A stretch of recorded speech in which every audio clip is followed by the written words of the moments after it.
Good evening. I found me bits and pieces. So, do apologise for being a couple of minutes late starting. I had to dig my sheet out because things get tidied up while I'm at work.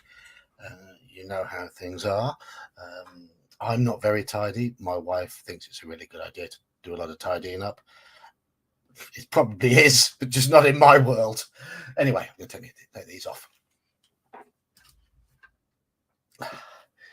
Behind me, hopefully you see a power supply to go into my computer, which will hopefully allow me to run the 4 gig graphics card I got a little while ago because that was causing problems on the computer. So I might be able to run some better games. So who's in chat then? Who have we got? We got 40% Zed, who proudly announced that he was first 44 minutes ago. Hello, Zed. Hello, Lee Baker. Hello, Halakha. Hello, Iman. Hello, Daniel. How are you doing? And here's Jean as well. Good evening, all of you. And cheers.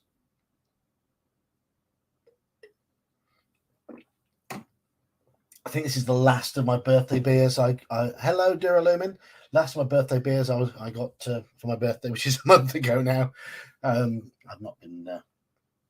I've only been drinking occasionally, and I think the only heavy day I've had on it was last Saturday playing OSE. Hello, Crafting Gamer.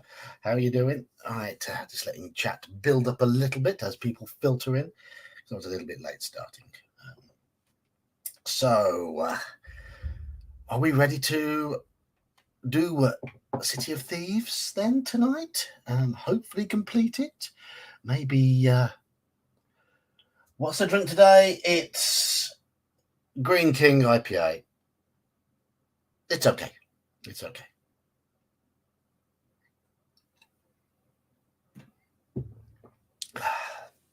I've got work tomorrow, so I'm only having the one. Looking forward to a good OSE game tomorrow afternoon.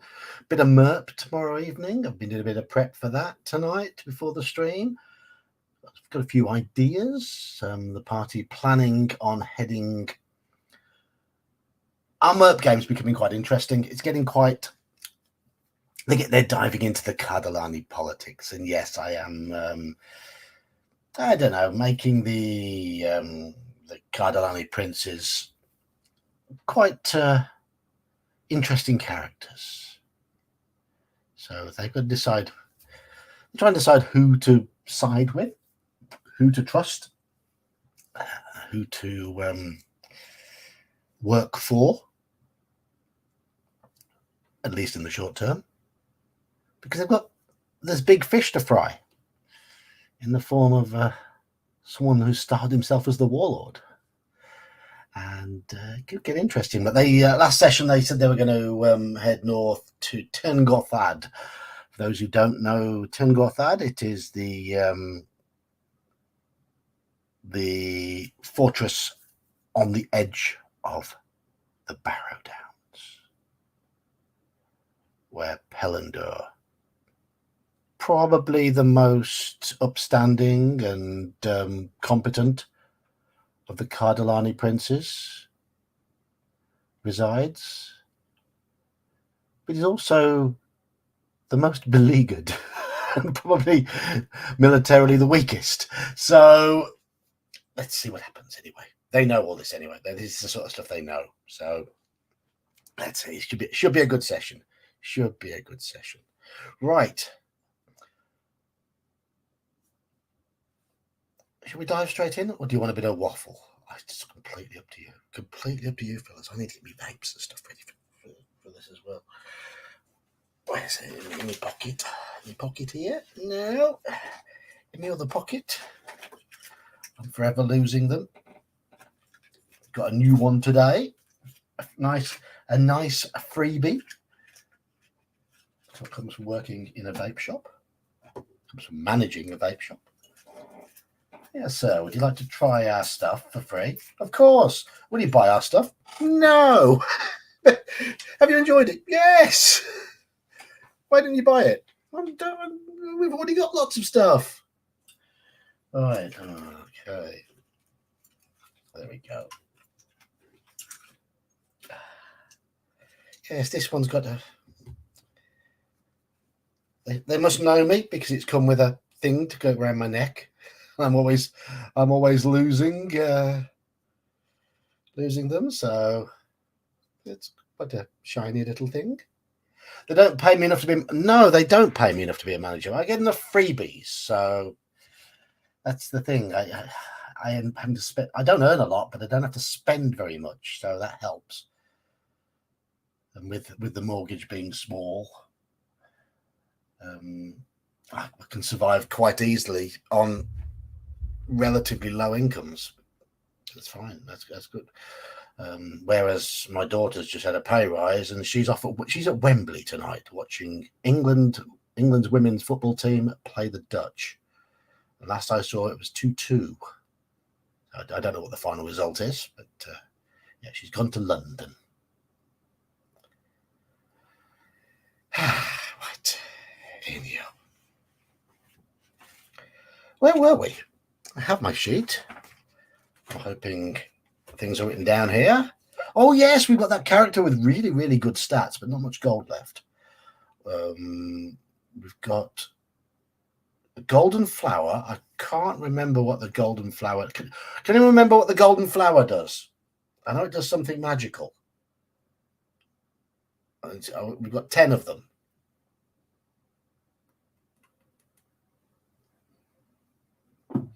Knife, rope, spike, lantern, ring of invisibility, potion of fortune, which you started with, 8 food. Hello, Mac. Did our lasses, turns into gold pieces with dog's blood. Ah, right. Excellent. Okay. Fantastic. So we need to kill some dogs. If anyone can look up the England ladies score, I'll have an idea of what sort of. No, it's not American. It's not American. That's a British company. And if you notice, it's a bit darker than the American stuff. It means it's got a bit more flavour as well. I finished off all the American stuff. I'm on the English stuff now. Our IPAs are different to your IPAs. Yours were a little bit watery, shall we say. Right. Pen. We won 3-2.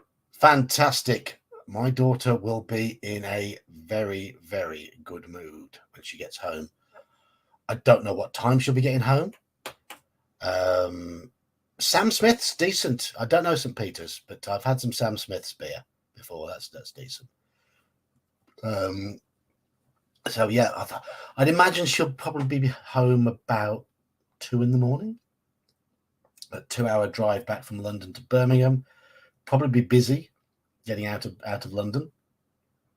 So add to that, and it'll probably take me a little while to get out of the stadium.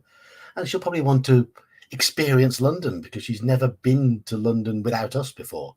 It's the first time she's gone there being of a legal age to have a drink. And she's gone with she actually got driven down there by her best friend in her football team.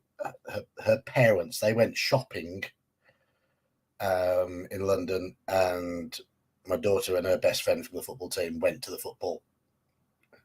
They might be having a bit of a girly night out.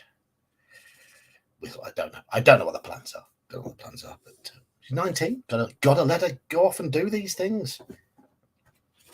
She's an adult. She earns more than I do now. She's got a better car than I have. She didn't go in her car, thankfully.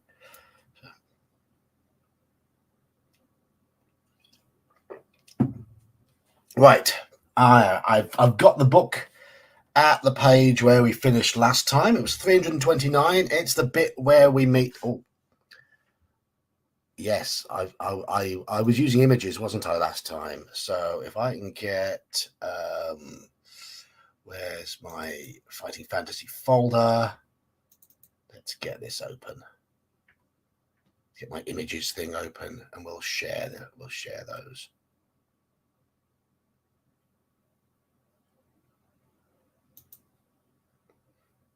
And we'll present. Share screen. Share screen. City of Thieves. Allow. There we are. There we have.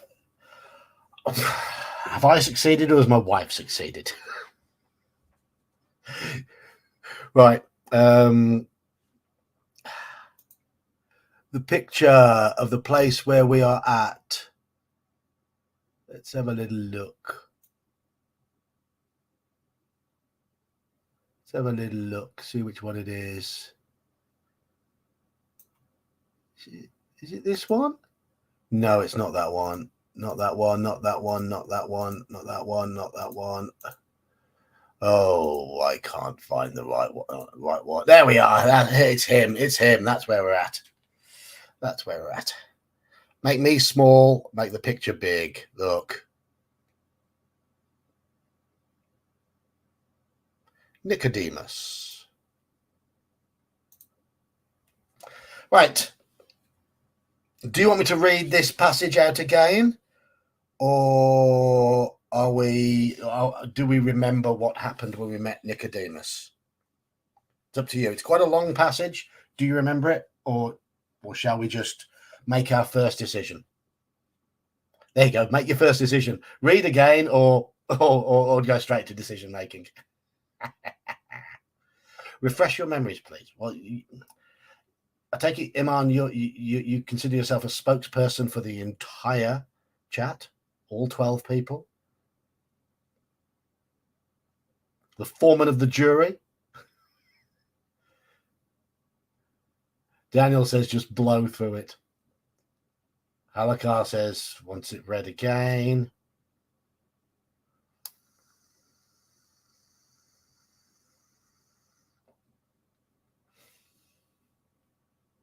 I'll read it again. Right, okay.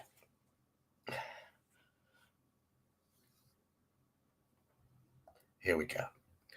The smell by the water's edge is terrible. Above, you hear the sound of footsteps crossing the wooden bridge. Built into the foundations of the bridge is a wooden hut. Drawn curtains obstruct your view into the hut, but you know you're not welcome when you read the words, "Keep out," painted on the door in large red letters. You draw in a deep breath and knock on the door. You hear muttering and the shuffling of feet, and suddenly the door is thrown open. Before you stands a white-haired old man with a long beard, wearing long white robes. He looks at you sternly and says, "Explain yourself to Nicodemus." You are elated at finding Nicodemus and tell him about Zambar Bone's reign of terror in the town of Silverton and what Owen Caroliff asked you to find his old friend to help them. Nicodemus frowns and walks back inside his hut, telling you to follow him. He sits down in a rocking chair and starts to speak in a calm voice. "I am old and tired and wish for no more adventure. I live here under Singing Bridge in Port Blacksand to escape the pleas for aid from people fallen on hard times. Hence, no one bothers me. But I do wish to help my old friend Owen. I will tell you how to defeat the Night Prince, Zanbar Bone. Listen carefully." Bear with me a moment. Okay, I'll just switch something off on my monitor. Remember, you may defeat him only after sunset. In daylight hours, he exists on another plane. No doubt he will have his servants to protect him, but should you get past them, you will need something special to deal with Bone himself. To protect you from his entrancing stare, you must have a white unicorn in a yellow sun tattooed on your forehead. Normal weapons will not harm him. First, you must shoot him through the heart with a silver arrow. This will paralyze him, but not kill him. Then you must quickly rub the ground compound of black pearl, hag's hair, and a lotus flower in his open eyes. With luck, he will decay before you in seconds. If your arrow misses, I'm afraid you will die the moment he touches you. The items for the compound can all be found in Port Blacksand, and if you search hard enough, I regret I cannot accompany you. Nicodemus then draws you a map of how to reach Sandbar Bones' guarded tower from Port Blacksand. He stands up and shakes your hand and wishes you well. You leave his hut, climb the steps, and cross the bridge over Catfish River. Bridge Street continues north a short distance before ending at a junction. At this junction, you have a choice. Do we go west down Harbour Street or east down Candle Street? Harbour or Candle?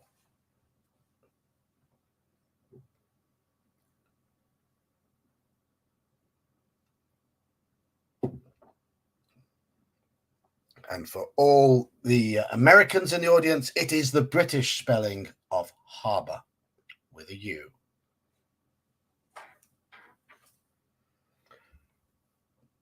So Daniel is being outvoted. Hello, Mercurius. How are you doing?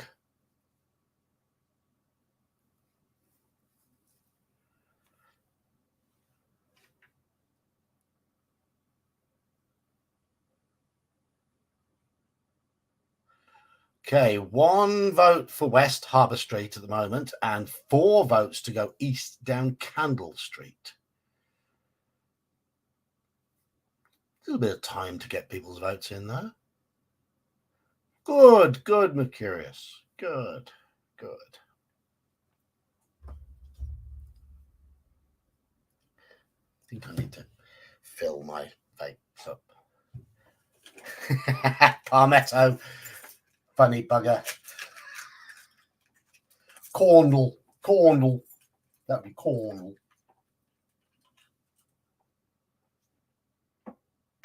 Oops. Oopsie daisy.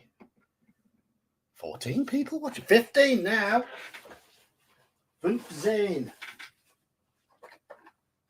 Right. Oh, what we got? Oh, should we try this one? Cornwall. It's only harbour. It's O-U-R at the end of harbour. And we're down to 13. Excuse the rustling. Just, yeah, appear to have scared people off.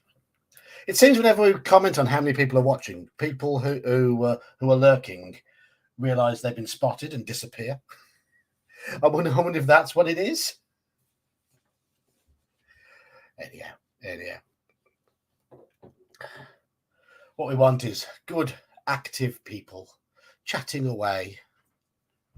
Lurkers are fine. I mean, we all have to lurk sometimes, because I know some of you put me on while you're working or cooking or masquerading as Kelsey or whatever. 90% battery left. Listen. 16 watts. Haha. Hear that? 90% battery left. It talks.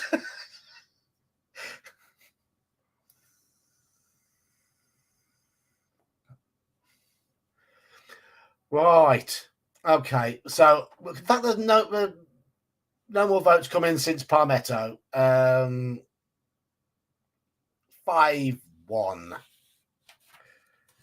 So 5 for Candle Street. 2. Hello, Swaggerbauer. Eating dinner though. That's fine. Eat dinner away. Eat away. I had chicken and chips for my tea tonight. How pleasant it was too.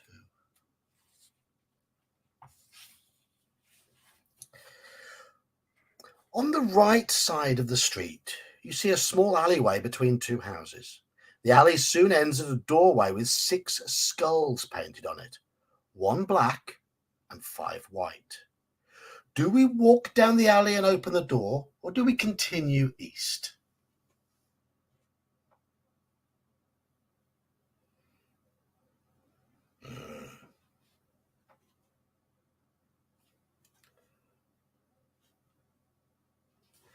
Are you lagging a bit, Gene? Or am I lagging? I don't know.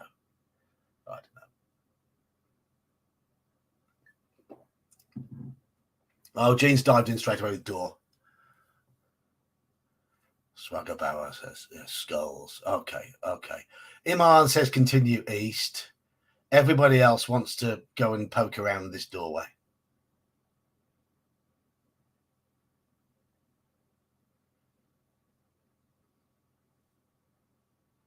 Yeah. Iman, you've been completely outvoted here by looks of things. 29. 27, sorry. 27.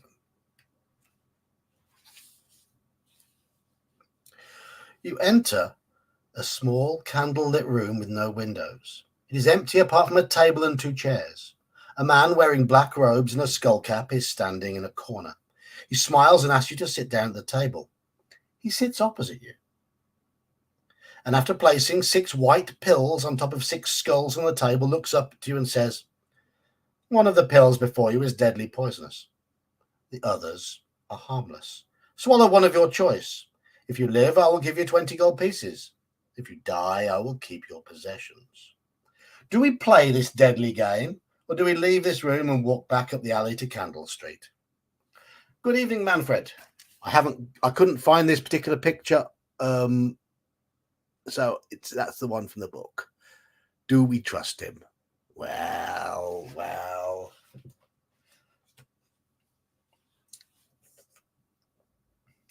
Russian roulette, indeed. Not sure we should be saying huzzah. It's a Russian roulette. They're going to kill us. Let's play. All right.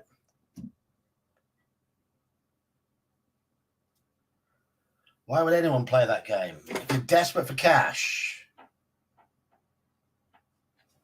Or if you're in a Vietnam War film.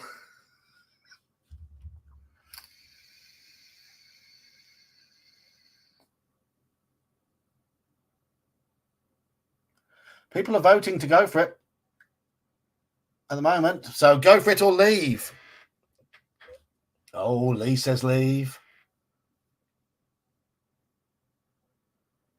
Manfred is doing his pig impressions.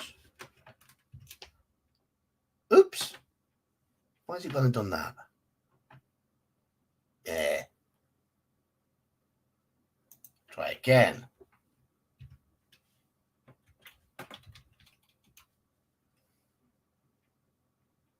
I think I need to make sure my bot is active. There we go. All right. We've got Daniel says, leave. I am gone. Mercurius is celebrating Russian roulette. Okay, so we've got 3 votes to 1, 3, 2, 3, 3. 3-3 at the moment. I'll make it 3-3 anyway. Leave or play? Play or leave?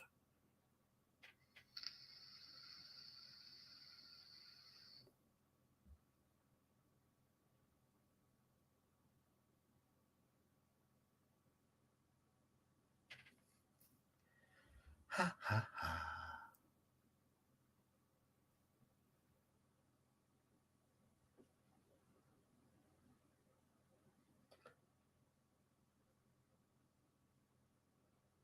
Hello, Saxius. Palmetto says play. 4-3.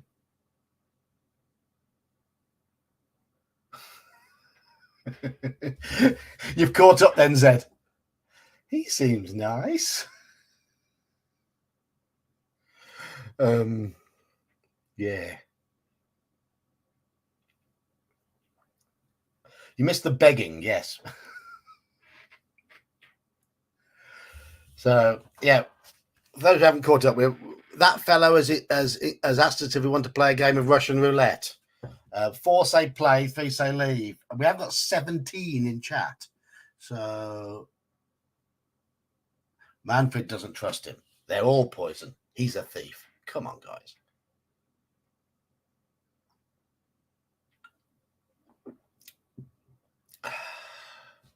But at the moment, we're leaning towards playing.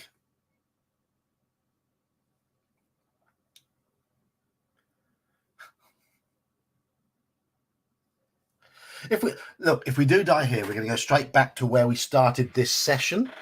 So I'm classing that as a save point because we are going to finish this book. It's killed us enough times. Mac's not committing to anything.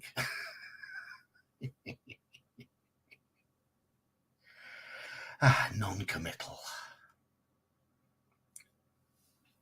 If there's a fence, you'll sit on it. Is that right?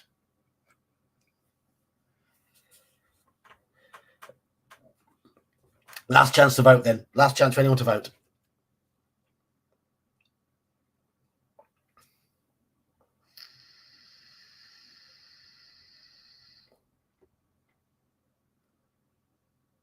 For those of you in Britain, how cold? How cold?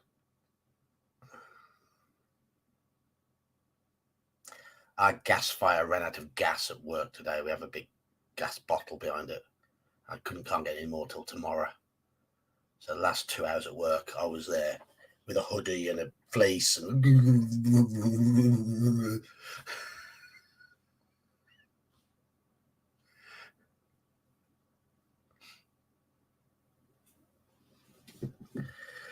okay, we're going to play the deadly game then, aren't we? Oh, that's why you're with us and your traveller game was... You couldn't travel there. You couldn't travel there. Gene, when I was driving home about 4 hours ago from work, my car said 0. It's colder now.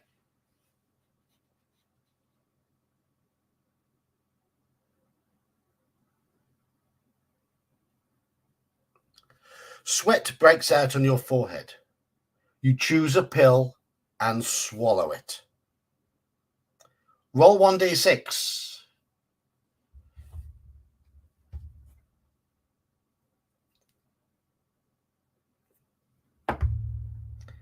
I've rolled a 2.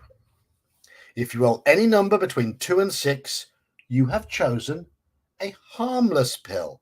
The man reaches into a pouch on his cord belt and hands you 20 gold pieces. He then bids you farewell and tells you to come back soon. You leave the room and walk back up the alley to Candle Street. A roll of 1 would have meant we died. That was it. Then we did all right. Then we gained 20 gold pieces. Worth taking the risk.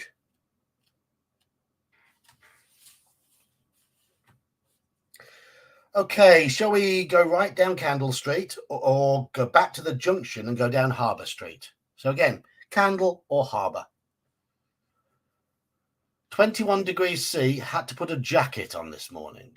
If it's 21 degrees C, there'd be no jackets for me. I'd be walking around in t-shirt and shorts. It's, yeah, they reckon it'll be about -3 overnight here as well. Frosty car in the morning.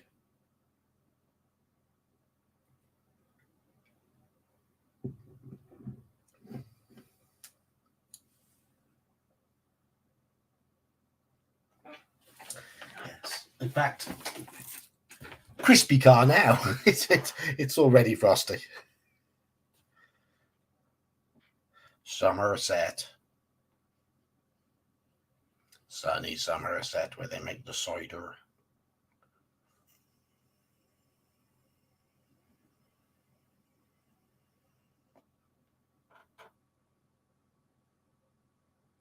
No snow here yet. Well, we've got some snow in upland areas a long way away from my house, but no snow here.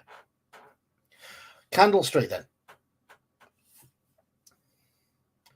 Which Somerset? The Somerset, Daniel, the one in southwest England. Proper Somerset. It's probably a fake Somerset over on your side of the Atlantic, because you've got lots of our fake places. You've got fake Birmingham over there. I mean, your York, it's New York. It's not Old York. It's New York. All that sort of stuff. Yes. Right. Candle Street, 139.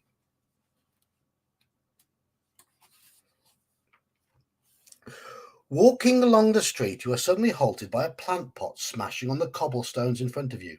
You look to the left and see an open window. Inside, voices can be heard arguing.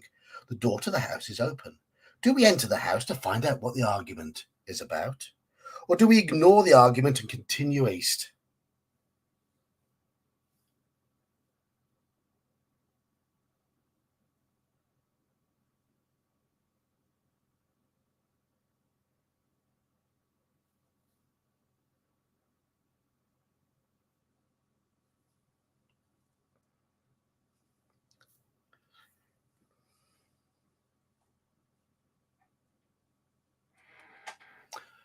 Oh, it looks like Ignore's winning.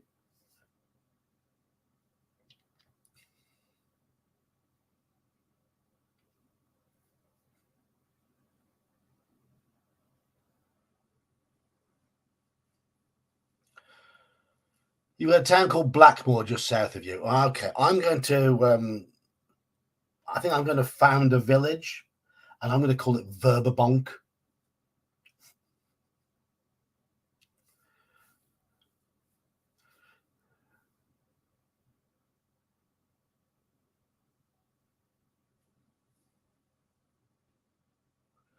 People want to ignore this fight. It's only the odd person wants to go in. Most people just want to walk away and not get associated with somebody else's row, because that's what we do nowadays when it's kicking off in the street. Nothing to do, nothing to see here. Bye.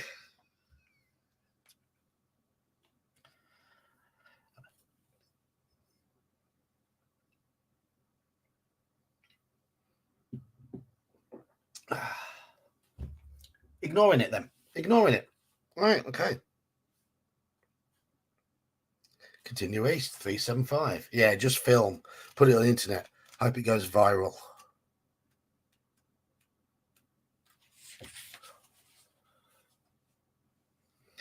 Eventually, the street comes to a dead end at a high stone wall. There are stone steps leading to the top of the wall. On the other side of the wall, you can hear grunts, growls, and cheering. Shall we climb over the wall, or shall we go back to Harbour Street? Climb over the wall or go back to Harbour Street?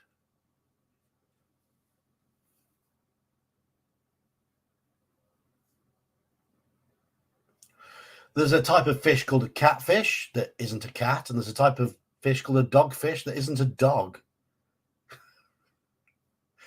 And we have birds in this country that are called tits.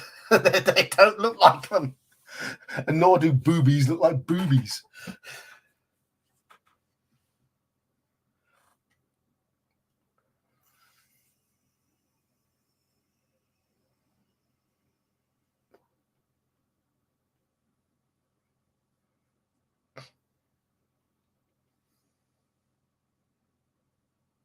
At least a rockfish looks like a rock.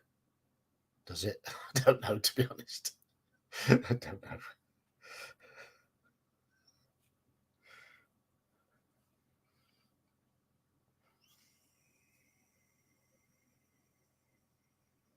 Maybe it plays air guitar. You know, they have an air guitar world championships every year in Finland. No, the monkfish is not a monk. No, you are quite right there. And the type of deer that's called a dick, well, as far as I know, they've only got one. Yes, there is really a deer called a dick.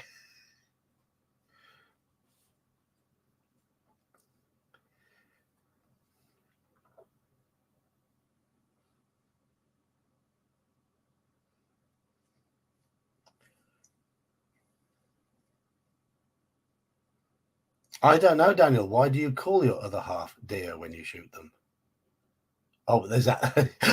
Yeah, I thought there might be a punchline to that. So we're climbing.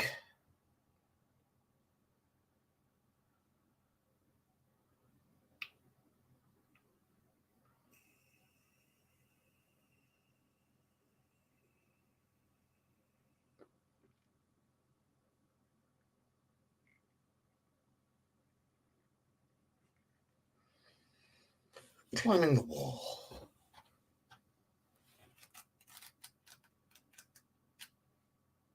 One of my favourite Echo and Bunnymen songs is Over the Wall. Over the top of the wall, you see it encircles a group of brown creatures playing some kind of game with a wooden stick and a small leather ball. One of the creatures has just hit the ball and is running towards a creature from the other team who has its foot on a cloth bag. You realise these creatures are bays, playing their favourite game, baseball. Should we join in the game, or should we climb back over the wall, return to the junction, and go back down Harbour Street?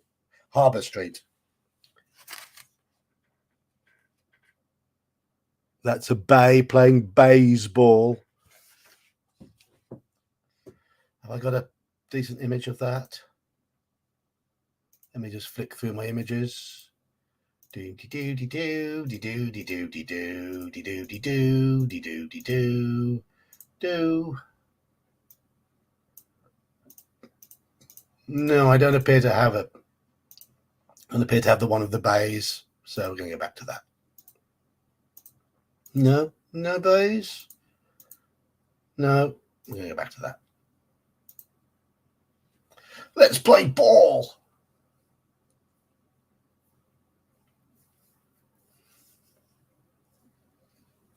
So I'll show you the bays again. There's a bay playing baseball.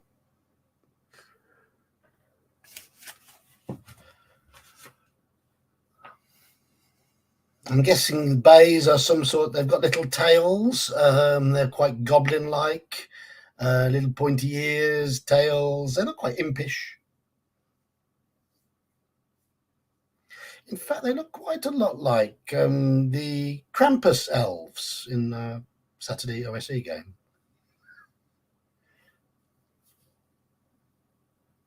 Okay, we're playing ball then. We're joining in. Let's play ball. 168. The bays have difficulty in explaining themselves, but you manage to understand that one of the other team is going to throw the ball at you. You are handed the wooden stick and told that if you hit the ball over the wall, you win the game for them. Roll 2 dice. If the number rolled is equal to or less than your skill, you hit the ball powerfully in the middle of the bat. Let's see if we. Yes. We've got a skill of 11, so we need to roll 11 or low on 2d6, and so we've done that with a 6. 3, 5, 9.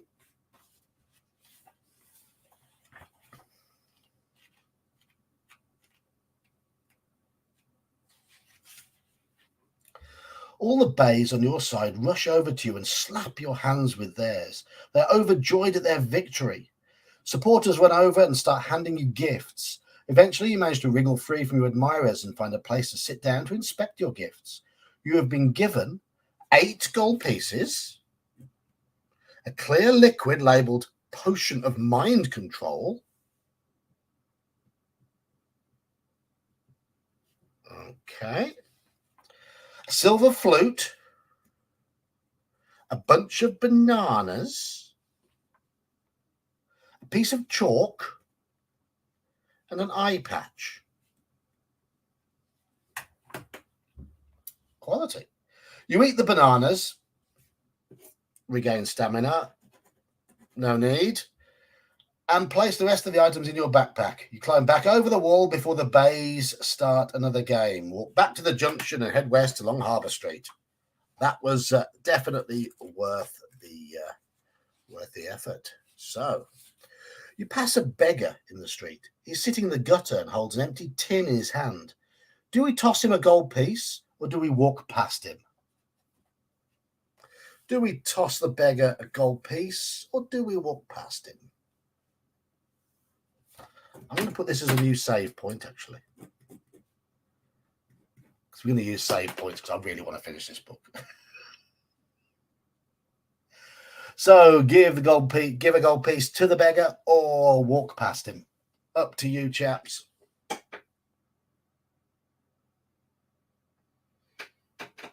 1-1 at the moment. Iman's come over all generous. Manfred's come over all Scrooge.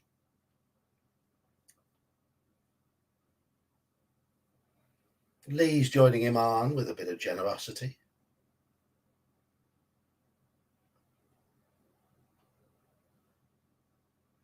Social parasite. You're in a bad mood today, Manfred. No, we haven't got anything smaller.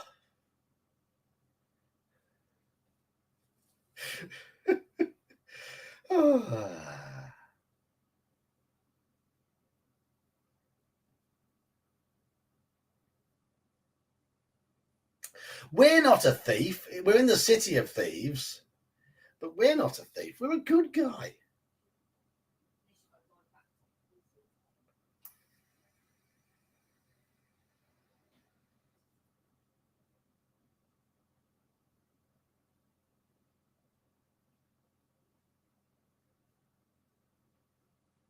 No, we're not. We're goody. We're goody two shoes. We're helping people out.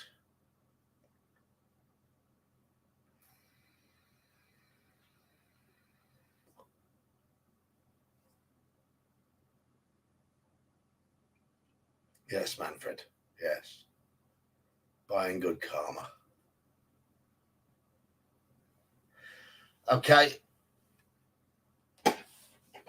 Matt, I think you're being outvoted here, Manfred. So let's toss him a gold piece. 3-3-2.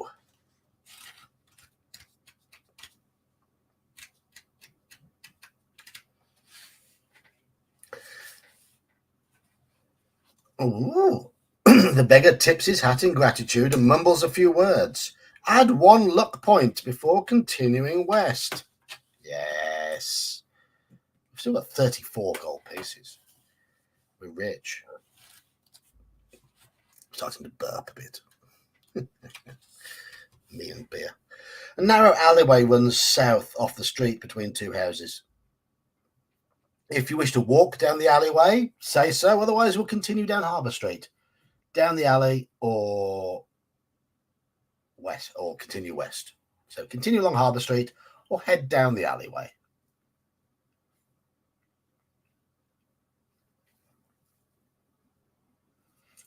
I always say this, I desperately need new glasses, but my car needs a turbo first.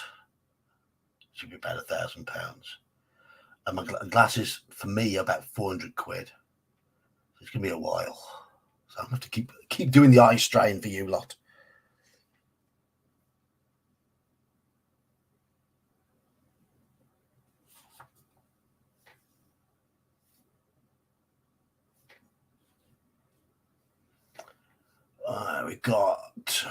We can come back and rob him later. That's one way of thinking about it, isn't it? If you cannot see to drive, do you really want to have? Yes, I do want to have a turbo. I can see enough. My eyesight is only poor close to my face. So if I had glasses that allowed me to read the book at that sort of distance, sort of magnified that sort of distance, I'd be fine because I can focus on my screen from back here quite easily without my glasses. But I need them for close up. I mean, even with my glasses on maximum, I can't read from about 12 inches away. I have to hold the book about 2 feet away to read, even with my glasses on.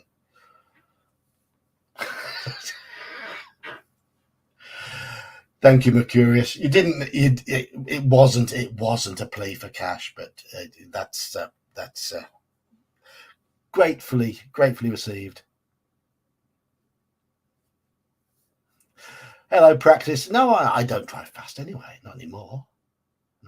Got that out of my system.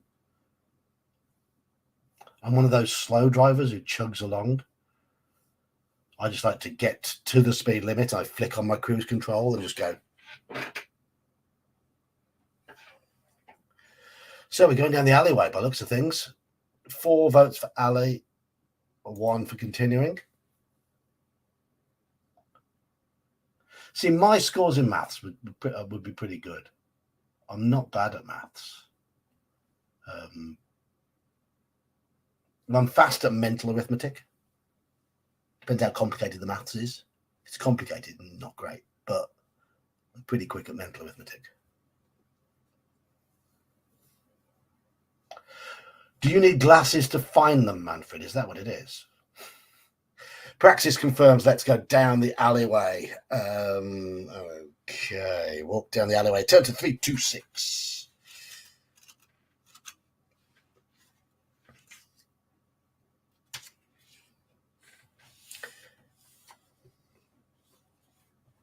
Okay.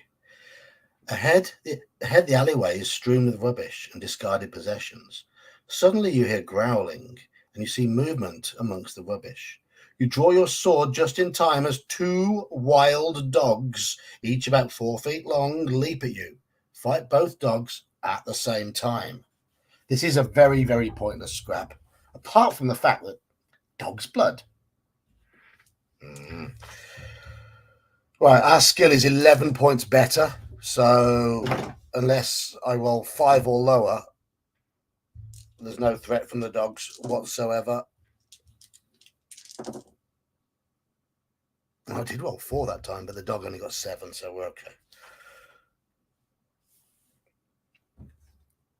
Okay. If you win, turn to 184. We do, yeah.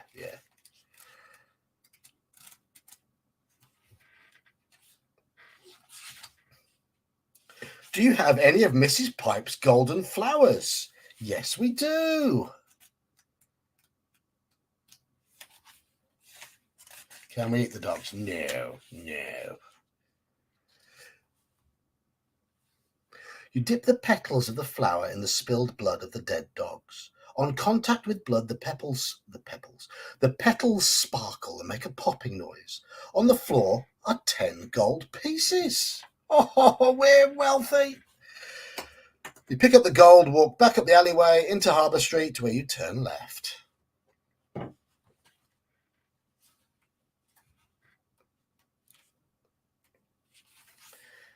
Ahead, you hear the noisy clatter of galloping hooves on the cobblestones. You hear the noise of wooden wheels and an urging voice followed by the crack of a whip. Someone is rapidly approaching in a horse-drawn carriage. Do we wait to see who it is, or do we hide out of sight behind a barrel and watch it pass by? So wait or hide. Those are your choices. Killing gets XP as well, which also leads to hide. Hide.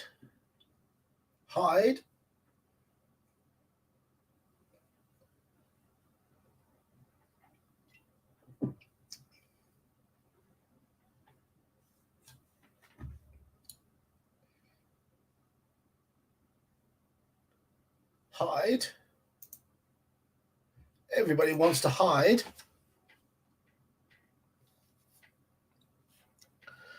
Daniel Kenny, yeah. Well, Daniel, you just want to, yeah.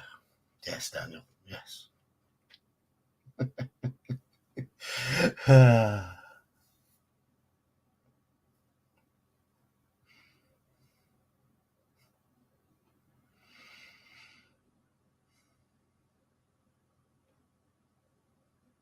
Any more votes? We're at 4-1 at the moment. I'm assuming Daniel's saying chat them up. What is to wait and see who it is. So 4-1. He is very much is our Dan. He's our Dan. Nobody else's. It's ours.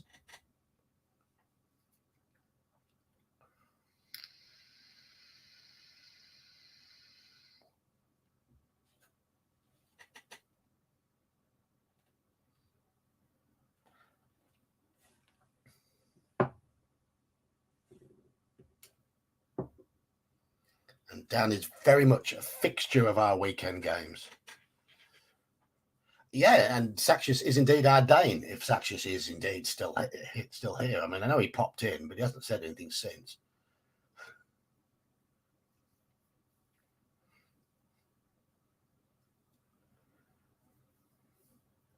One, two, three, four. We're at 5-1 now. 5-1. 18 people in chat. 6 of you have voted. 12 are lurking. I know we have people eating and people sitting on fences and what have you. If anybody else would like to vote, you've got about 10 seconds. And bear in mind, my chat is a little bit laggy, so get your votes in early. So shall we count down from 10? 10, 9. Hello, Novotny. 8, 7, 6, 5, 4, 3, 2, and 1. Were you lurking, Novotny? Or are you new? Are you one of these lurkers who pops in from time to time and just sort of lurks in the background? But good to see a vote from you. All right. Hide out of sight. 34.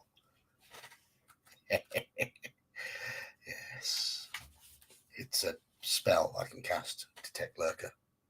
The carriage thunders by, and you see its driver urging on the 4 horses as though his life depended on it. As the noise of the carriage fades into the distance, you step out onto the street and continue west. Absolutely, Novotny, and that's one of the reasons a lot of us did, and that's one of the reasons why I'm reading them now, because they are nostalgia. I played these in the 80s when I was a kid, and they are nostalgic for me. I've forgotten all the routes through. I didn't complete most of them. So we do have a few youngsters here. I mean, Iman is only reading them now for the first time because he's young enough to be our child. Most of the rest of us are, yeah, we were teenagers in the 80s. In fact, Iman, you are you 30 yet? I think you're 30 soon, aren't you? Yeah. So step out onto the street and continue west.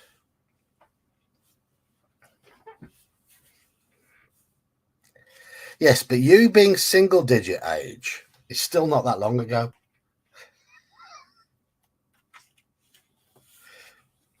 The street gradually starts to run downhill.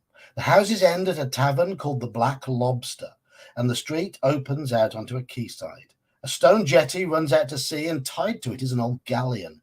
It is flying the Skull and Crossbones, and is probably one of the many pirate ships that anchor in Port Blacksand to offload their booty.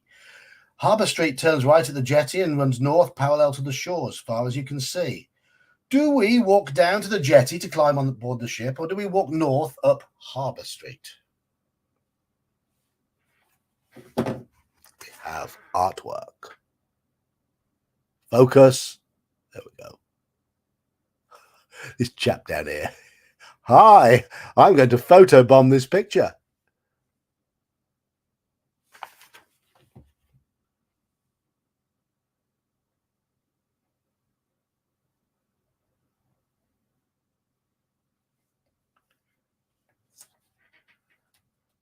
Jetty, north jetty.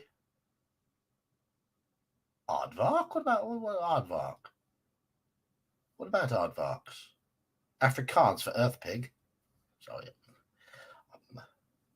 I'm a nerd. Jetty. North.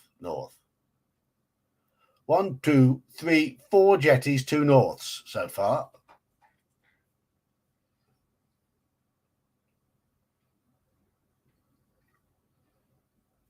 I said Aardvark. When?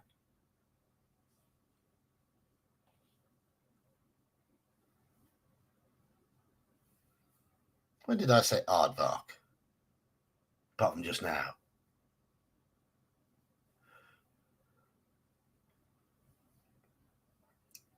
Jeter la vache. Throw the something. Vache.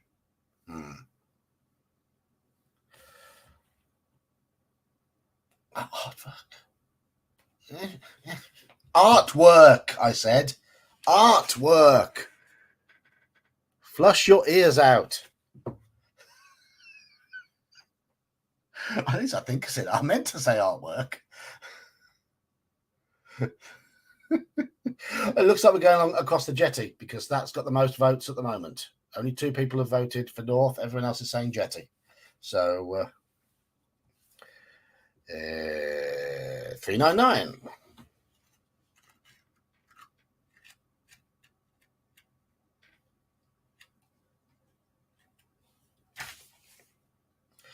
A rope ladder hangs down from the stern of the ship to the jetty. There is also a gangplank leading up the side of the ship. Do we board the ship by climbing the rope ladder, or do we walk straight up the gangplank? No, Iman, I don't think anyone else did. It's just it's Manfred being Manfred. Everybody who is involved with my channel, artwork, everyone is involved in my channel and who posts in chat. We've all got little oddities. Manfred has all the oddities.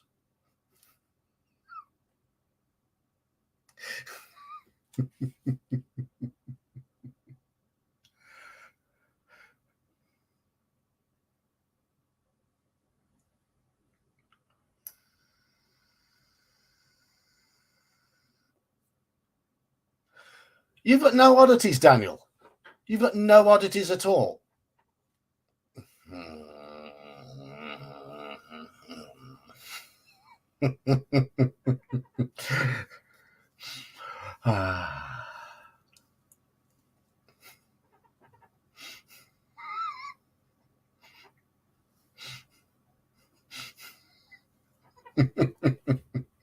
No, Daniel. No.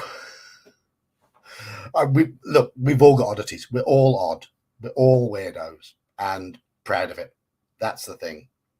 Be weird and be proud of it. Embrace your weirdness. Grasp it. And shout from the rooftops, I'm a weirdo. What the hell am I doing here? I don't belong here.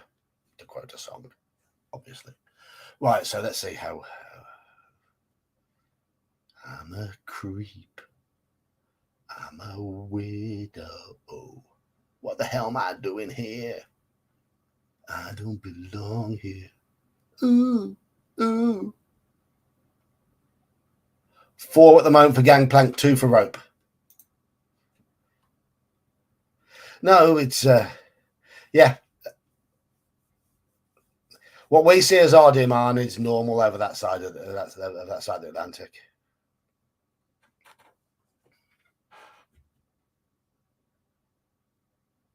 And I've definitely told my story before about what happened when I saw Radiohead live. I've definitely told it before. I can tell it again if you. Does anyone want to hear my Radiohead story again? Does anybody want to hear my Radiohead story again? Yes or no?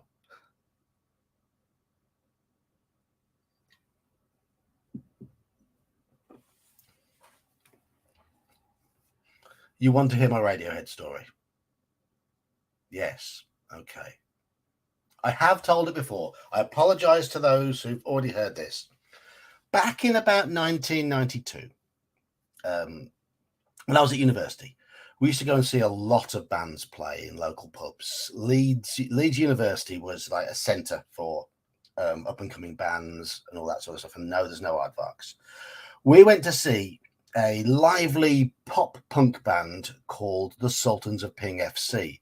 We'd already seen them at the Reading Festival, and we wanted to go and see them in this pub.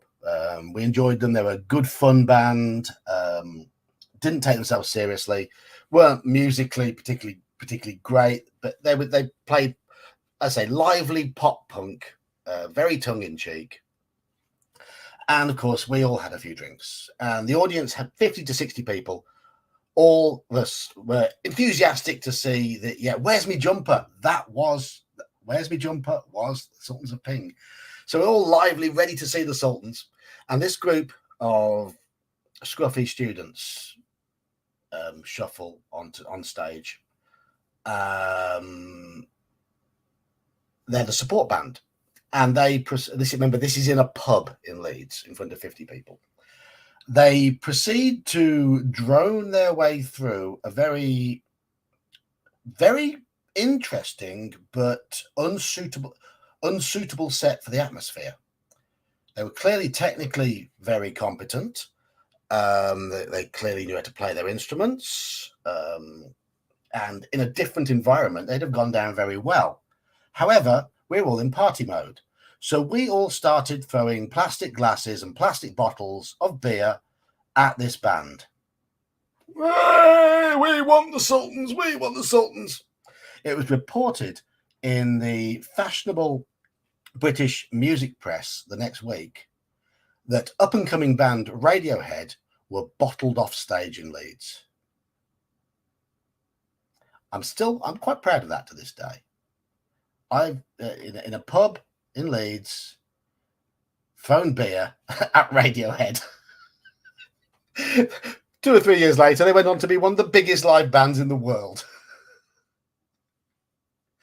Yeah, and it's even mentioned on Radiohead's website that touring as the support band to the Sultans of Ping FC possibly wasn't their best career move. Yeah, I was one of those reprobates who hurled beer at Radiohead.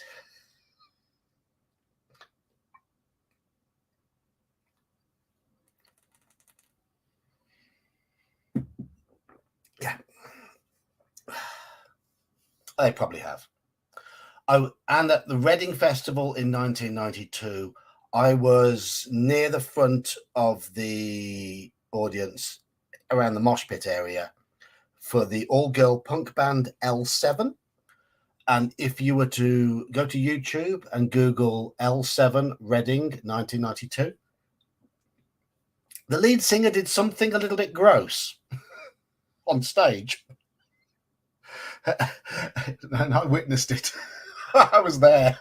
So I'm not going to go into too many details. But yeah, I was in the crowd for that. And I was in the crowd for Nirvana when the mosh pit turned into treacle, basically, glue.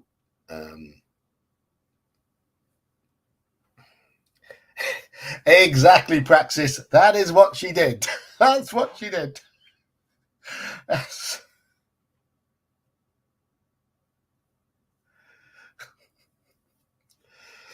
Yeah. The early 90s were fun. They were fun. Oh, you were friends with you were with friends in a bar somewhere in Toronto, and this chick came on who couldn't sing in tune. She was horrid. Later, Alanis Morissette became really popular. Yeah, I quite like Alanis Morissette. I think she did some decent songs. Right. Anyway, where were we? We were walking up the gangplank 294. Yeah, I saw Nirvana twice at Reading. Once in 92, once in 91, and the second in 92. I was there both years.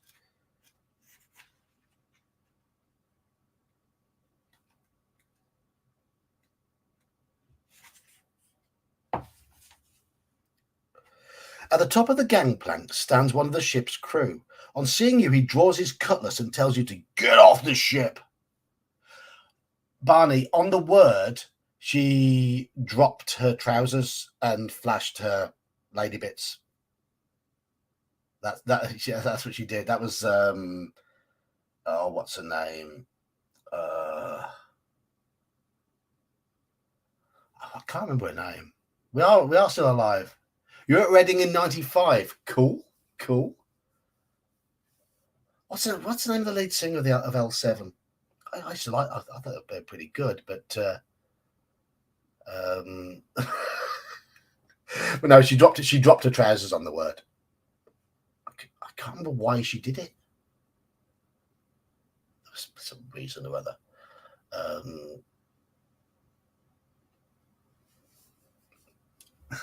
No, there were no tampons involved on the word. Thankfully. But I liked L7. They were no nonsense. No nonsense. Right. Okay. We have an option. We have an option here. Ladies do have ladies bits. They're different to men's bits. So Novotny, who did you see at Reading in 95? Was it one of the big? Was that the big? No, Pulp did Glastonbury. It was Pulp's Glastonbury set that was famous. Were they at Reading then? So okay, we have a choice. We have a choice to make. I still can't remember the leads. I still can't remember the name of the lead singer of L7. We've got a choice anyway. Do we go back down the gangplank and go back to Harbour Street, or do we draw our sword to deal with the pirate?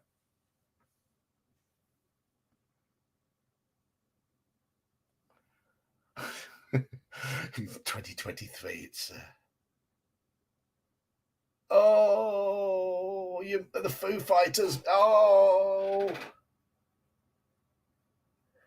Oh, my brother's seen the Foo Fighters a number of times. I've not seen them. He's been to see them a few times.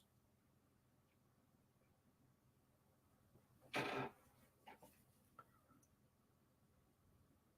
trying to think who would have played it. Who was big around 95 for Reading? Smashing Pumpkins. Smashing Pumpkins quality.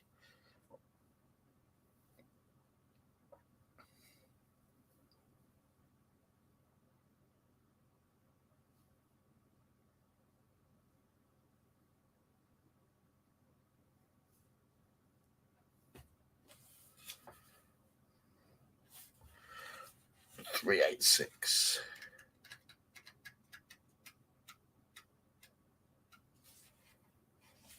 The pirate seems pleased that you wish to fight him and grins, revealing a toothless mouth, which unnerves you a little.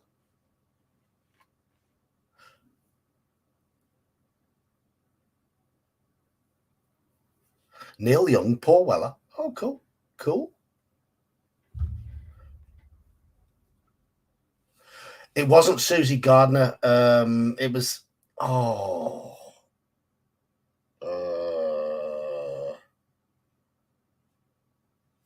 Oh. Donita. That's it. Donita Sparks. Donita Sparks. That's the one. That's the one who dropped her trousers on the word and pulled out a tampon on stage. Donita Sparks. Sparks, I think her name is.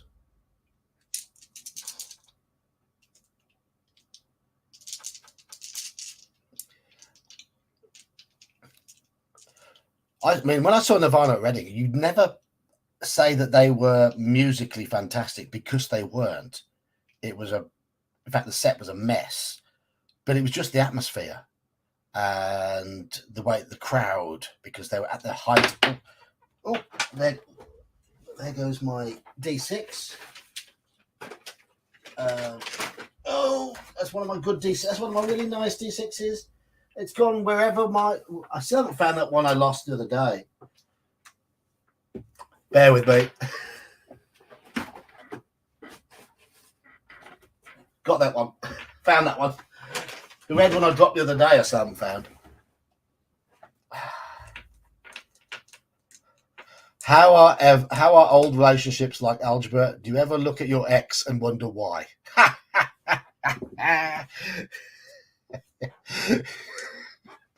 Yeah, frequently.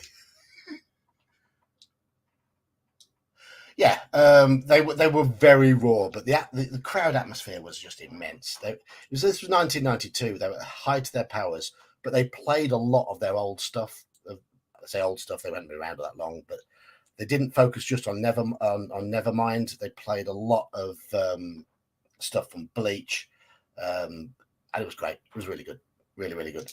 Right, let's fight this pirate. 9-8, yes. 310. Oh, he's wounded us.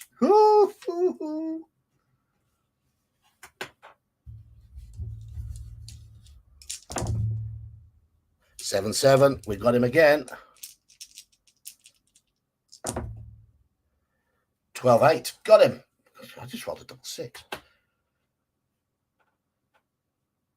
Yeah, I mean, they were loud. They were a wall of noise.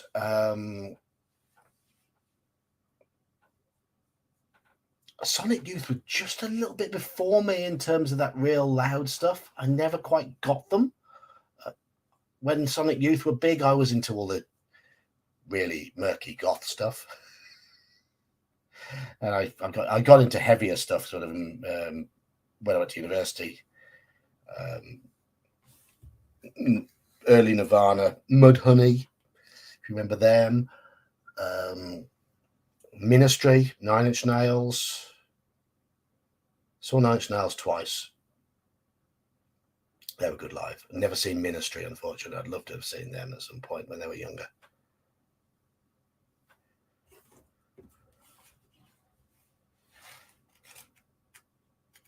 So I went to some properly dodgy little festivals, all manner of odd bands.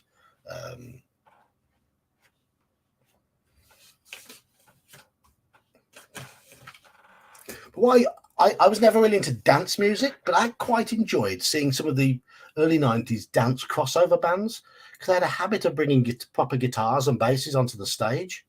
There was one band here in the UK called the Utah Saints, and they were one of these. It was pretty much dance music and samples, but I saw them play live, and they played it with heavy guitars, and it was really really good. Anyway, where were we? The pirate's pockets contain nothing apart from this piece of stale bread. You leave him to start a search of the wooden boxes and barrels on the ship's deck. I haven't seen the movie singles. Rollins band played one of the Readings I was at. I saw them, but I don't remember much of it. And Nick Cave played at a Reading when I was ill. So I was aware of him playing. I would love to see him now, but I was ill that week. I'd been camping the week before with a couple of lads who are really heavy drinkers, and I tried keeping up with them.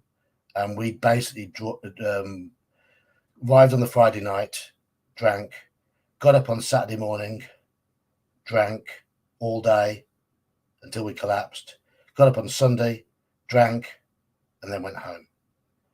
And then got to Reading 5 days later. I had one beer, and it made me really ill. So I reckon I'd given myself alcohol poisoning. So I being ill at a festival is not great. So the first 2 days of that Reading festival in '92 were very patchy for me because I was ill and I didn't see a lot. Well, I saw it, but I don't really remember it because I was just there going. We killed the pirate. We killed the pirate.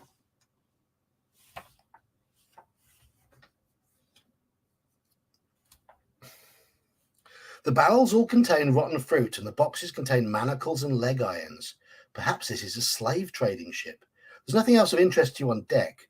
Do we walk over to the deck cabin to climb down to the lower stairs, or do we leave the ship? So climb down or leave the ship. So I should check out the film singles. Okay, I'll make a note of that.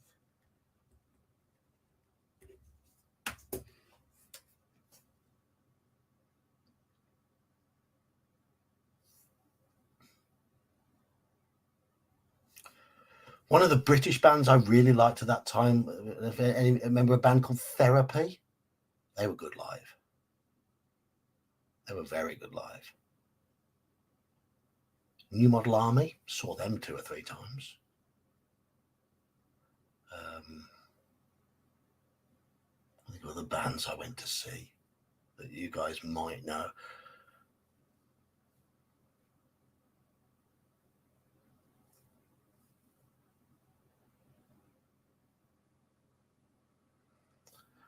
See, the Reading Festival, the bands I saw at the Reading, Therapy were great. Therapy were really good. Pop Will Eat Itself, I've seen them a lot. They're one of the bands I've seen more than any other. I was at the last Pop Will Eat Itself gig when the original lineup played. That was in Birmingham in 2005. I'm not seeing Cake. No, I never saw Rage Against the Machine. Therapy sounds like it should be a cover band for The Cure. I've seen The Cure as well. Cure are great, but PWEI on their homecoming tour in 2005, I was at one of the Birmingham nights, and the full concert is on YouTube for anybody who wonders what it's about. Highlight of that was their version of Their Law. Superb, absolutely superb.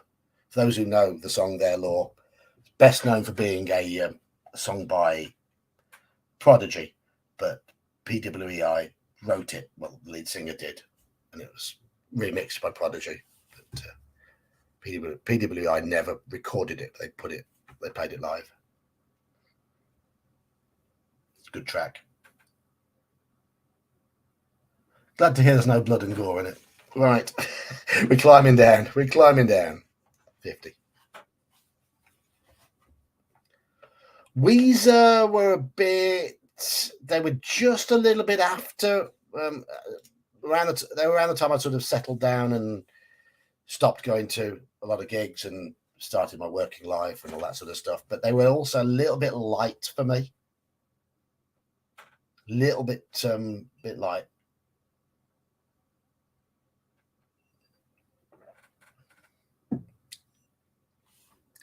The stairs lead down into the ship's cargo hold. It is empty. Opposite you, a corridor leads from the hold to two closed doors. You walk along the corridor and listen at the doors. From the door on your left, you hear loud snoring. From the door on your right, you hear nothing. Do we go left or do we go right? Left or right? Ned's Atomic Dustbin, saw them a couple of times. Yeah, they were good. Carter, the Unstoppable Sex Machine, saw them a couple of times. Sublime, I've not heard of them. Not heard of them.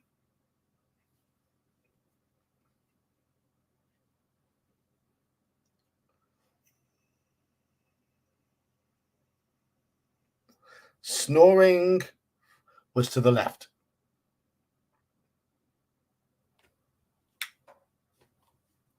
Carter was so much fun live. Carter, absolutely fantastic. Really, really good.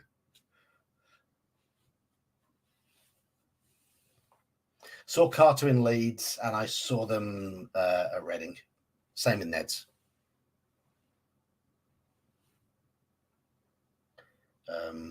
One band I do really like live are the Levelers. And if you've ever seen the Levelers, great live band.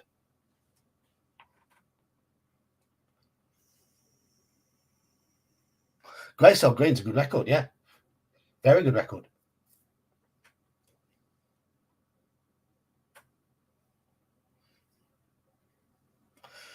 I mean, for me, Ned's Atomic Dustbin were a one-album band. That second album was just a bit more polished. I didn't really like it, but that first album, the one with Kill Your Television, Grey Cell Green, what are the songs on that one?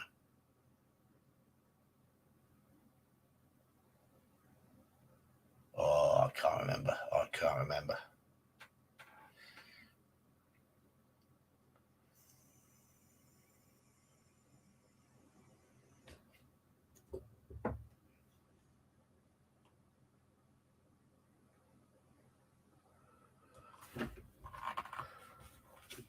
Right, I'm going to have to count these up, aren't I? Iman, your stream got messed up. All right. Spearmint. Never heard of them. One band I did see a few times, I really liked, never quite hit it big, were a band called the Godfathers. Check out some of their stuff on YouTube. They were brash, punkish rock and roll, but proper rock and roll, proper songs.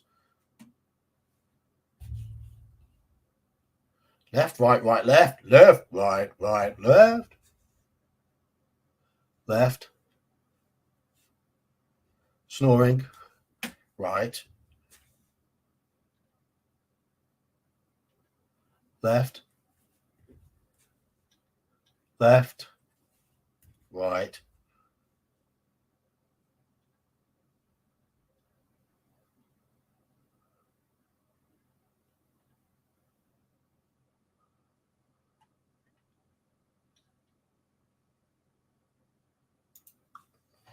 Yeah, Godfathers were great. Really, really good live band, especially when they had their original guitarist. I sadly didn't see them when he was part of the band. I saw them when they had the replacement guitarist, who was a good player but wasn't as energetic. But Chris Dollymore, the original guitarist for the Godfathers, was really, really good. He really did steal the show.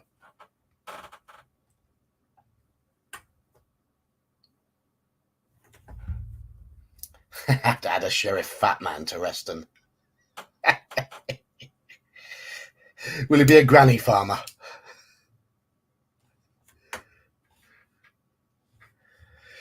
All right. Left. 271. You haven't seen Streambot?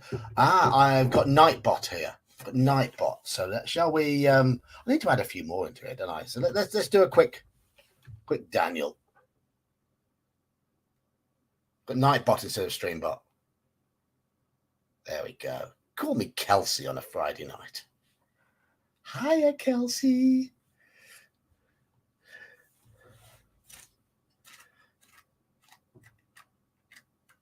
Of course, if anybody does want to have their own little message popped into Nightbot, let me know. Let me know.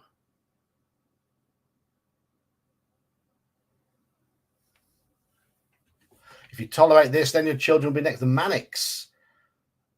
I'm sure they played one of the Readings I went to, but I didn't see them.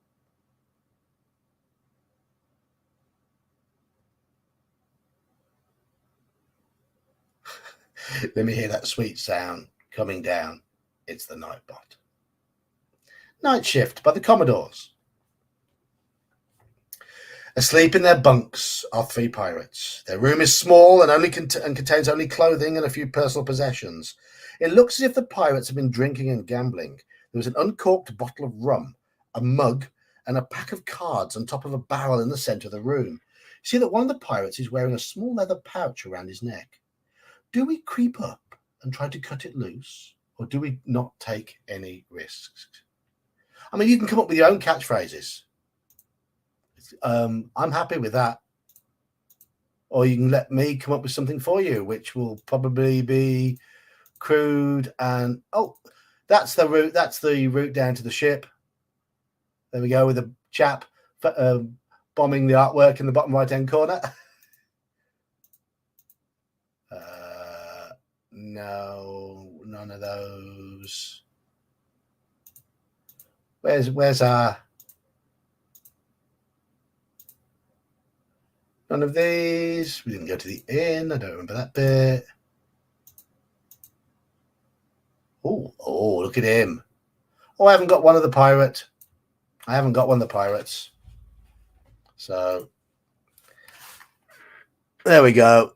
That's the sleeping pirates.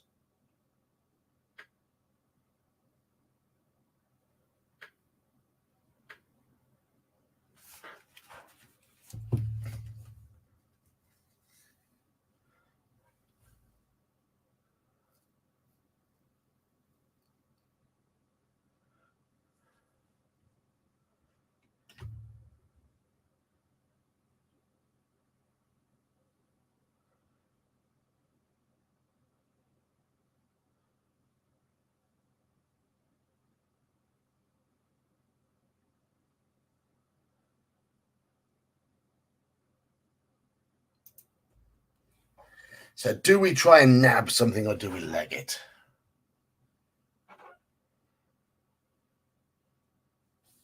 Let's knife them in the hammocks. Beer's all gone. It's all gone. It's the last one of my birthday beers.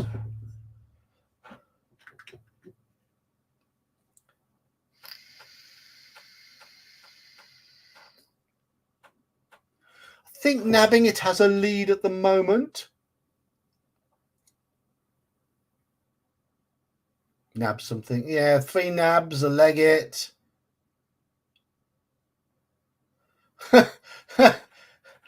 Oh, my birthday was a month ago, Barney. So I've been very slow at drinking my beers.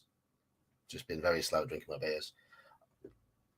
I had a few tummy issues, so I didn't start on the beer straight away. Halakar, what are you talking about? What are you talking about? Oh, dear. Reading a medical record about a veteran with a necrotic penis. Oh, Halakar. What are we doing with you? What should we do with you?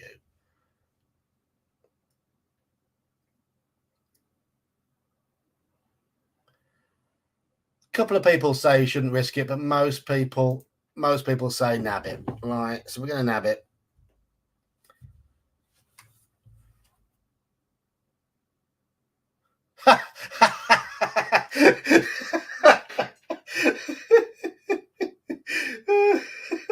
Sorry.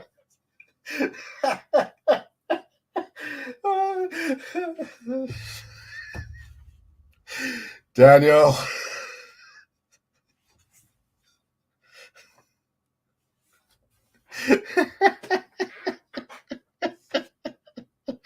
Oh.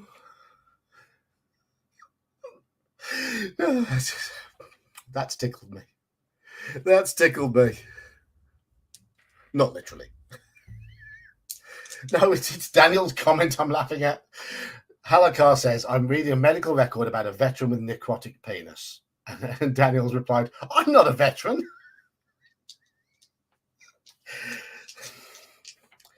Test your luck.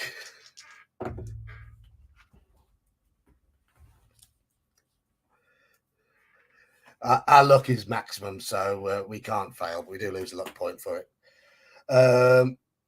You managed to cut the pouch loose without waking the pirates. I was tickled. No, let's change the subject. Let's not talk about necrotic appendages. You tiptoe quietly out of the room and close the door. In the corridor, you open the pouch and find 6 black pearls. Yes.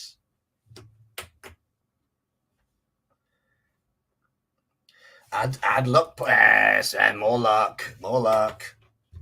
If you have not already done so, you may open the other door. Okay, do we go in the other door, the one which was quiet, or do we leave the ship? Other door or leave the ship?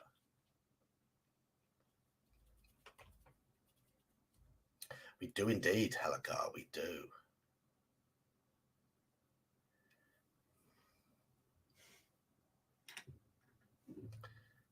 I don't think they actually do these turn into skeletons. I don't know. Don't know.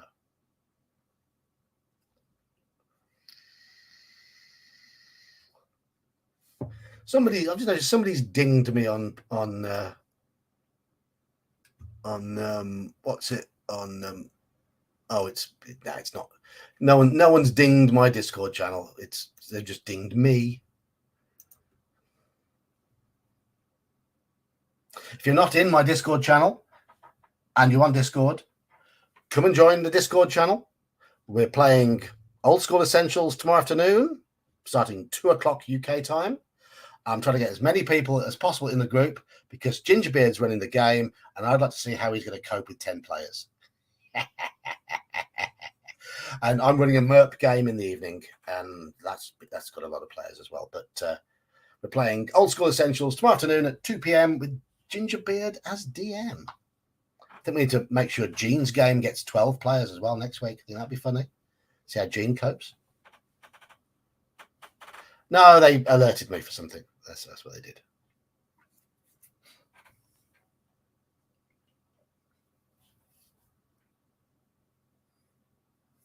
In fact, I'm going to share the Discord channel. If you're not already on the Discord, you want to join the Discord, here's the invite. Invite people. Copy.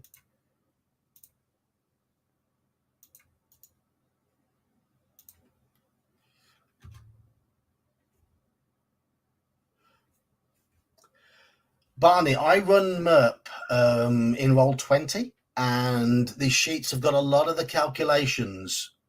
The character sheets in Roll20 have got the worst of the calculations built into them. So the players just click the dice that they want to roll and add on the main modifiers. Still the odd modifier to add on afterwards, but it does the worst for you. So it's running quite smoothly. It's been running really, really, really smoothly on Roll20.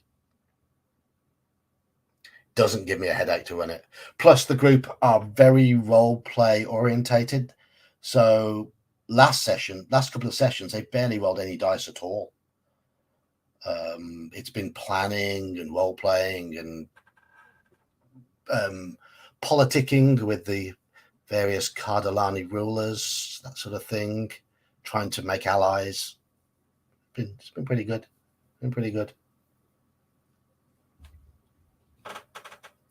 So we're going to the other door. Don't you get black pearls with a necrotic penis? Stop! Stop! Stop! Stop! Stop! Right, okay. Open the other door. Turn to 232.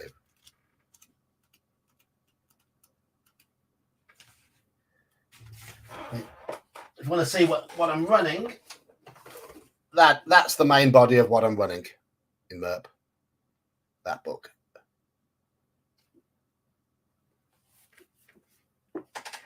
One of my bits of pride and joy.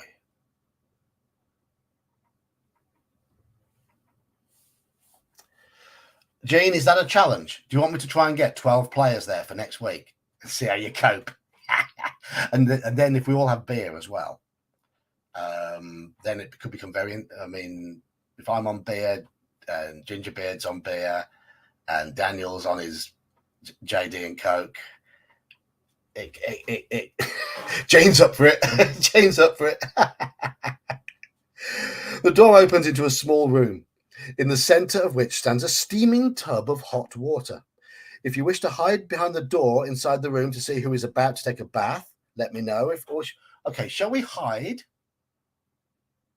Shall we hide behind the door to see who's about to have a bath? Or shall we just close the door?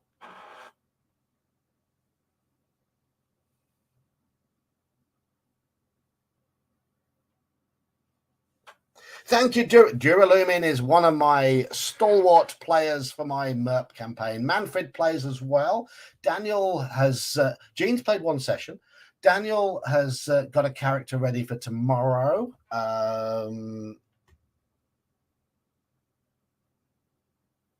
Anybody else from that game been in chat tonight? Not seeing any general nut. Brian's not been here. I haven't looked at Dark Master. I've heard it's very, very similar. I've heard they've tidied it up a little bit, but kept the basics. But I haven't got Dark Master. I was thinking about getting it. I've had it recommended to me by a few people, but I've got MERP. I've got tons of MERP stuff. So I don't run MERP rules as written anyway. I probably run it quite Dark Mastery. Because I do sort of smooth out a few things and just sort of wing it. There's a lot of winging going on in MERP. Hell of a lot of winging. Oh, I've had another thingy. General chat.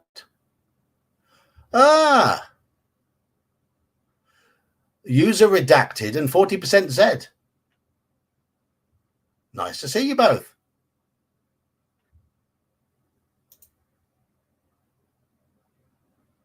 User redacted. That's an interesting name.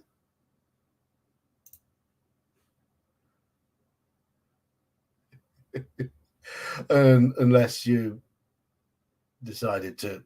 Oh yeah, that's.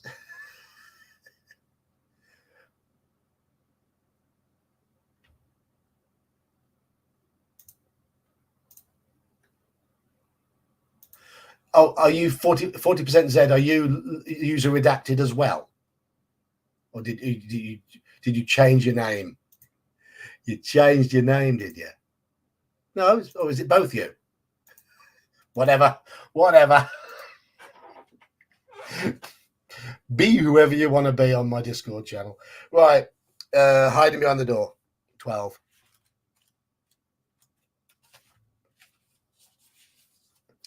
After a few minutes, they're both. After a few minutes, you hear footsteps coming down the corridor. The door opens, and a man walks into the room wearing nothing but a towel round his fat stomach. You watch as he drops the towel and lowers himself gently into the tub with a loud sigh. We all do that when we get in the bath, don't we? Ah. If you wish to surprise him by drawing your sword and uttering a loud ahem, say so. So, ahem or leave. Those are your options.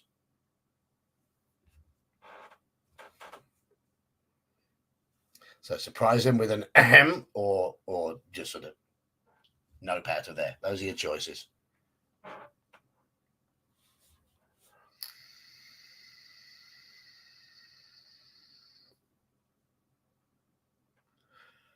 Iman, I don't want to know.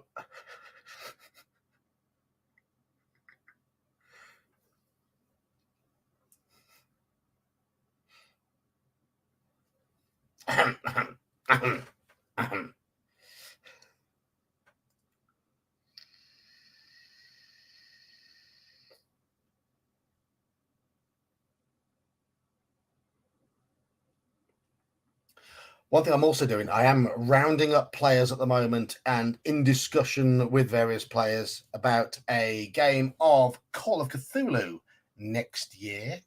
Starting first week of January, I'm planning on running the full Horror on the Orient Express campaign. For those of you who don't know quite how big it is, imagine that Arnold book I just showed and double it. That's the size of the campaign. It's massive.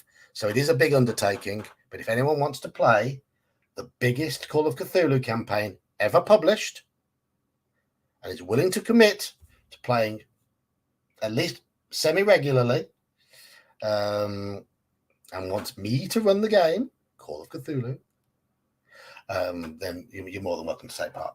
More than welcome to take part. I want between 3 and 6 players. I say 6 because I don't think, being adults, things will crop up. It's to make sure we get at least 4 every session, ideally. Yes, Horror on the Orient Express, yes.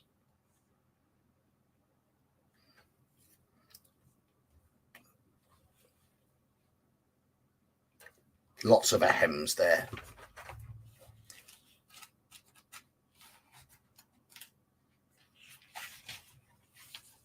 Is Masks bigger? It's on a Thursday, Daniel. You sign yourself up, Iman. You sign yourself up. Is it bigger than, I mean, what's the page count of Masks? I know they're both massive.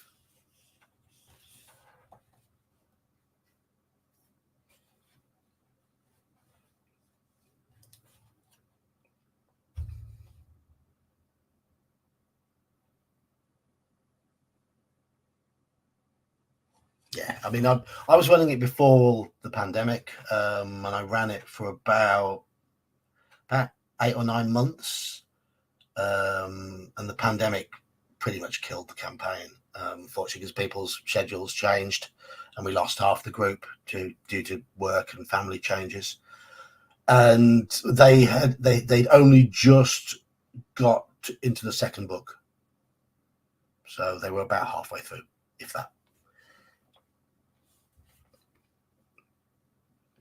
You tell the worried bather that despite your hatred for pirates, you will not harm him if he cooperates with you.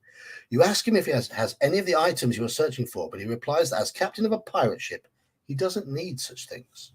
You press the blade of your sword against his fat neck to make sure he's not lying. He looks terrified and assures you he's telling the truth. Then he says, "But I do know where you can get a silver arrow. Ben Borryman, the silversmith, will make anything in silver for a price. You'll find him in Clark Street." Making a mental note of the information, you leave the shivering captain alone in his room, locking the door behind you.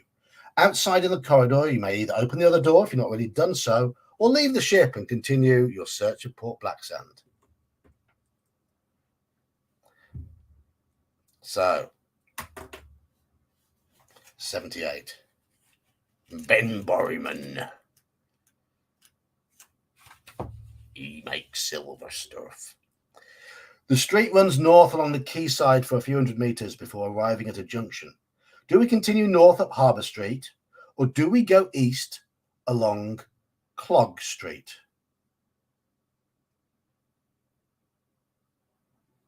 Here's our turning for Clog Street. Shall we take it? Yeah, I know Masks has got tons of strands, and Orient Express is a little bit more linear. So we could have gone back to it, but the problem was one of my regular players adopted a 6-year-old who needed, and this young girl needed help. So he's now her full-time carer while his wife works shifts. so he can't play in person anymore in the evenings because his wife works. She's a nurse, so she works night shifts. And then one of the other players, I know there was a job change. It was his wife got a job, I think, which meant he had to look after the kids, and it was his house where we played. And then we did talk about playing online, and another of the players won't play online games, so that it halved our group. We had 6 and we were down to 3. So in fact, no, we had 5 and we were down to 2 plus me, 6 in total, which is a bit of a shame. But these things happen. These things happen.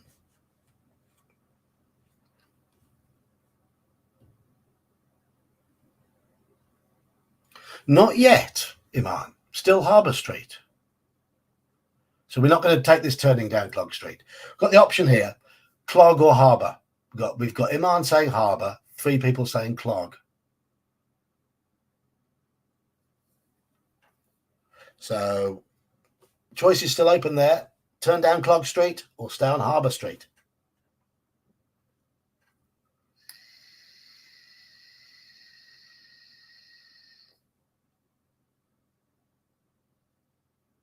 Jean reckons we stay on Harbour Street. Is there another turning? Is there something you know about this book, Iman? Is that what it is? Are you being sneaky and using meta knowledge?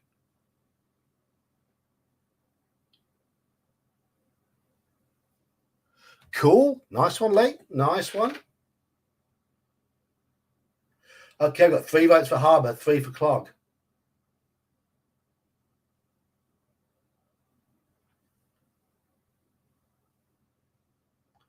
I bought 3 things on Black Friday as well. I bought the starter set for the One Ring, and the reason I bought it is for my birthday. One of our regulars, Elfbait, he gave me a voucher to use on Drive-Thru RPG, and I used it to buy the PDF of the One Ring starter set.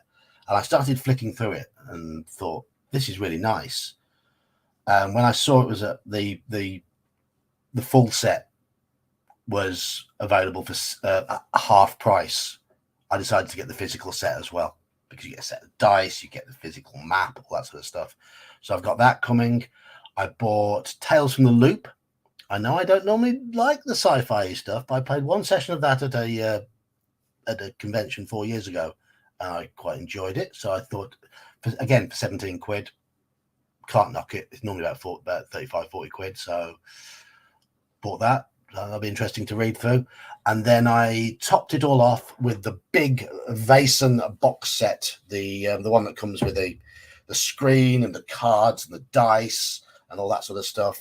Normally you're talking 80 quid for that, but that was reduced as well.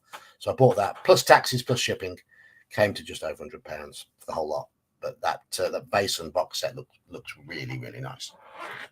But the One Rings, I'm planning on doing a read through on the channel of the One Ring, so I can learn the mechanics as I read through, and do videos on learning the mechanics so everyone else can learn the mechanics as well, and see what we all think of it, because I'm crap at learning mechanics, and I think reading through and turning it into videos will actually really help me. So I'm planning on doing that with the One Ring, a read through the starter set to see how the mechanics work, so I can really take them in. I don't learn by just reading by myself.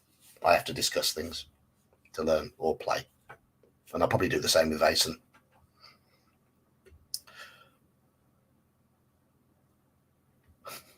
Books look nice though, and they feel nice. Right, we're on 3 for Harbour, 3 for Clog at the moment. Okay, Halakar says, I think I know Iman has finished this book before, so things are coming back to him. I don't know. Tell you what is a good starter set as well. That if you haven't got any Call of Cthulhu and you're interested, that's a really good starter set. It's got the basic rules. It's got Alone Against the Flames, which is a really good solo adventure, set of dice, character sheets, and a book with 2 adventures in it. And one of the adventures is a bit, but the other adventures looks really, really good. That's a nice starter set.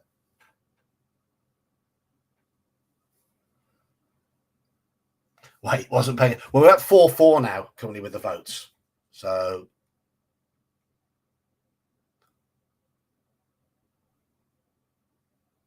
you can change your mind. If anyone wants to change their mind, they're more than welcome to do so.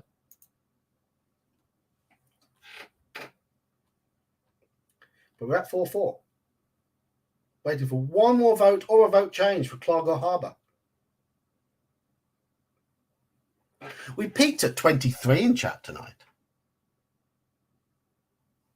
We're down to 12. I mean, yeah, it's that time when a lot of our American friends leave and head home from work or that sort of thing, or have food. Or maybe people are just bored with the sound of my voice.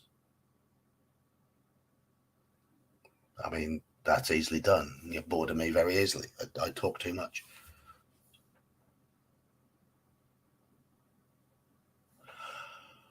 If you want to learn Call of Cthulhu and start becoming a Call of Cthulhu keeper, then that starter set is excellent. The books are great. I mean, I've got the 2 main rule books as well. And let me just do a quick.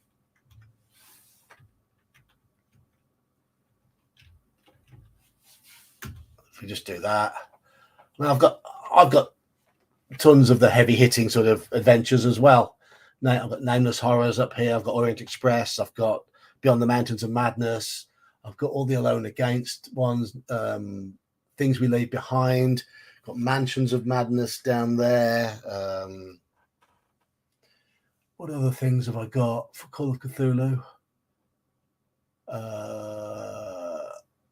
The French Revolution one. What's that called again?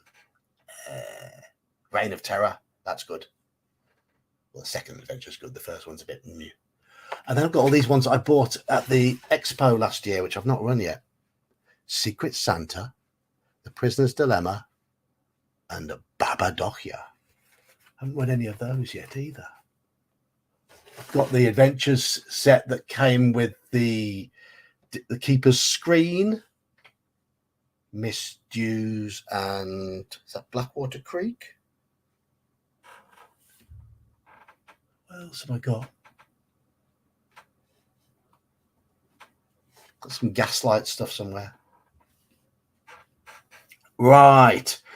From the quality side and the bang for your pound, well, depends how much you want to go into it. If you're going to run it, if you want to run it, then get the 2 main books. The 2 main books. If you just want to be a player, I would get the starter set and the Investigator's Handbook, because you can actually run it without the Keeper's Handbook if you've just got the starter set and the Investigator's Handbook. If you really want to get into being a keeper, and especially doing your own stuff, that's when the Keeper's Handbook comes in. So what I would get the starter set and the Investigator's Handbook and see and go from there. I haven't got the Dreamlands box set.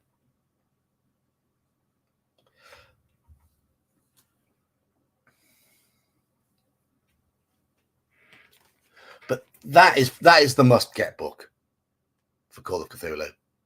It's got all the mechanics you need to play in there. You can actually run it with this book. Beyond that, I think the starter set's good because it comes with dice as well. It comes with a nice set of dice. In fact, those are the dice that came with it. Oh, the other Call of Cthulhu thing I've got is the 40th anniversary box set with all the adventures and all reprints of the old books in there. things like the Asylum and stuff like that. That's all in there as well. So the 40th anniversary box set is fantastic. Really good. I haven't got Pulp or Down Darker Trails. Yeah, this is the 40th anniversary box set. Look at that. Look how thick that is. Tons of stuff in there. Absolutely tons of source stuff. It's really good. I haven't run any of that set yet, though. The best adventure book I've got is that one. That from Stygian Fox. That is fantastic. If you want to run adventure, they're all modern adventures, but they are all very, very dark indeed. Really dark. There's some really, really unpleasant stuff in there.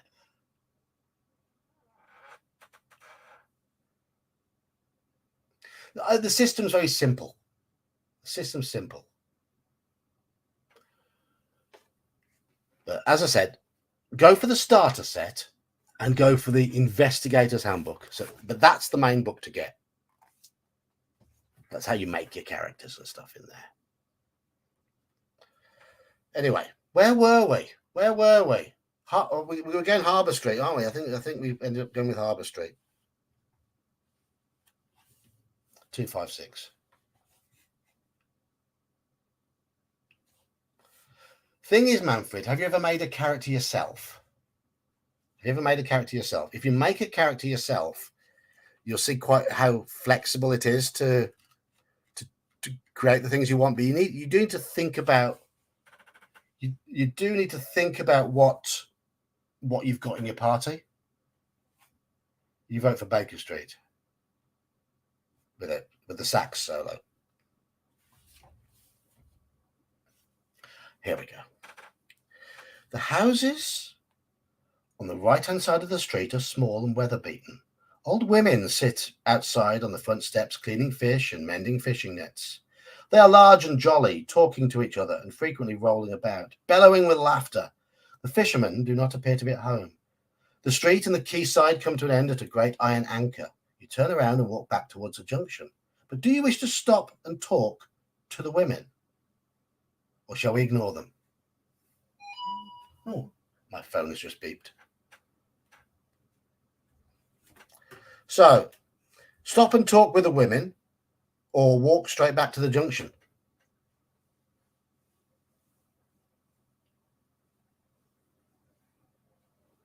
Talk to the women.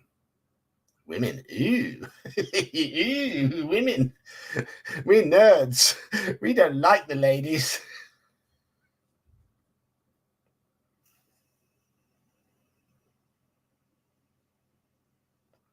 Fat bottom girls that make the fucking world go round. But the character creation in Call of Cthulhu, Manfred, is pretty good. It's very, very flexible. Very, very, very, very flexible. And you're not meant to have all the skills you need because you're not meant to succeed in everything. So if you succeed in everything, then where's the horror in that? Horror is all about failure and being dragged through all manner of horrific encounters, battered, sanity torn and shredded. You're bloodied and broken, and you just about escape. But what was it? What was it in the darkness that tore at you?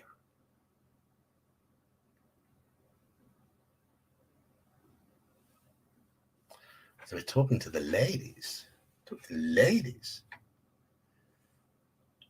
320. Pulp Cthulhu is more survivable. Yes, Iman, definitely. Cheers, Daniel. See you tomorrow. Enjoy your parade, and I hope your son plays his little heart out. Pulp Cthulhu is more survivable and doesn't appeal to me, but I get why people like it because it's more, you can be more Indiana Jones in that. The jolly fishwives' plump cheeks are as round and shiny as red apples. You ask if they own any of the items you need, but they all frown and shake their heads together. Then one tells you that there is a tale that hags have been seen disappearing down sewers to catch rats for their stew pots. However, she's never seen a hag herself. You decide to leave the ladies and walk back to the junction and turn left into Clog Street. And as we turn into Clog Street, I'm going to write down that number because it is 11:45, which is the 2-hour point on our stream. And I do a 2-hour stream on a Friday, 3 hours Wednesday, 2 hours Friday. So next time will be part 3 of this book. We'll begin at 216. Manfred, I don't think you want to get onto any list that Iman's on.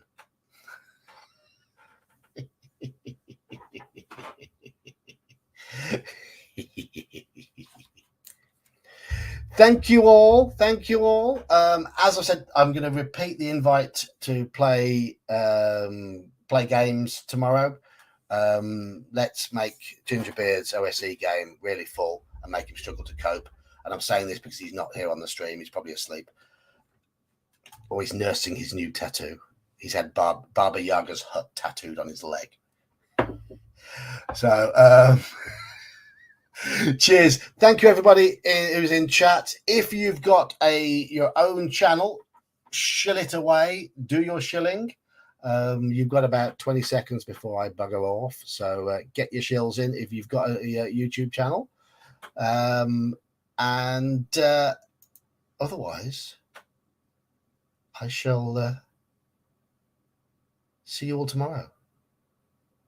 My wife hasn't come to bed yet. I think she's staying up until the daughter gets home because she's like that. So she'll be up to about 3 a.m. So I get to go get bed to myself, go to sleep. Yep. Cheers, Duralumin. See you tomorrow. Yeah. You uploaded your second video, Iman. I didn't get a notification, so I'll have to check that out.